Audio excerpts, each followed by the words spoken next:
সাইনুদ্দিন রহমতুল্লাহ আলাই ফাউন্ডেশন কর্তৃক আয়োজিত ফরিদপুর জেলার ঐতিহ্যবাহী সালথা উপজেলাধীন লক্ষণদিয়া মাওলানা সাইনুদ্দিন রহমতুল্লাহ আলাইয়ের এই গ্রামে তার সুযোগ্য সন্তান এবং এলাকার ধর্মপ্রাণ মুসলমান এবং যুব মজলিস সহ তৌহিদি জনতা, আল্লাহ রব্বুল আলামিন যে আমাদেরকে এমন এক মোবারক মজলিসে ফরিদপুরের হুজুর সাইনুদ্দিন রহমতুল্লাহ আলাইহির স্মরণের এই আলোচনা সম্মেলনে হাজির হওয়ার তৌফিক দান করেছেন, এজন্য আমরা খুশি না বেজার? খুশি।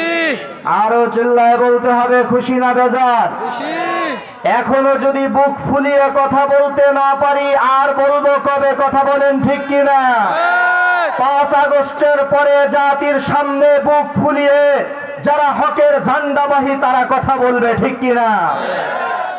মহব্বতের ভাইরা, আজকের এই সম্মেলন নসিহত করবেন মুফতি আব্দুল গফফার সাহেব, নসিহত করবেন বাহিরদিয়ার হুজুর, দিক নির্দেশনা দিবেন শাইখুল হাদিস ইবনে শাইখুল হাদিস। আমি এখানে বসেছি এলাকার সন্তান হিসাবে, হযরতের উত্তরসূরি যারা রয়েছেন, সাহেবজাদা যারা রয়েছেন, তাদের নির্দেশনা ফলো করেই এখানে বসেছি।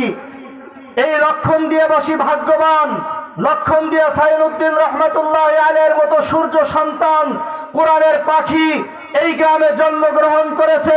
এখানে জন্মগ্রহণ করেছে মুফতি জাফর আহমদের মতো সূর্য সন্তান, এখানে জন্মগ্রহণ করেছে এরকম ভাবে মুফতি এমদাদ বিন সাইনুদ্দিন সহ শত শত উলামায়ে কেরাম।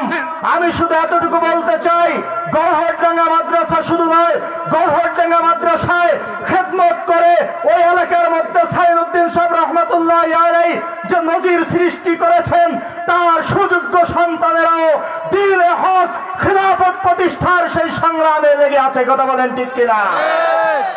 আমি যদি ভুল না করি, সাইনুদ্দিন রহমতুল্লাহ আলাইহি ফাউন্ডেশন থেকে এর আগেও এই লক্ষণদিয়াতে ইসলামী মহাসম্মেলন হয়েছিল, মনে আছে আপনাদের? সেখানেও মাওলানা মামুনুল হক সাহেব এসেছিলেন। তবে সেই মামুনুল হক আর আজকের মামুনুল হক এক মামুনুল হক নয়। আজকের মামুনুল হক গোটা জাতির রাহবার। আজকের মামুনুল হক হক বাতিলের পার্থক্যকারী। আজকের মামুনুল হক দাওয়াত ও তাবলীগ, এদেশে হক্কানি উলামায়ে কেরামের তত্ত্বাবধানে চলবে, তার হুকুম চলেওয়ালা, ঠিক কিনা? এখানে আমার প্রশাসনের বন্ধুরা রয়েছেন। জানেন আপনারা 5 আগস্টের পরে প্রতিটি থানায় প্রশাসনের পরিবর্তন হয়েছে।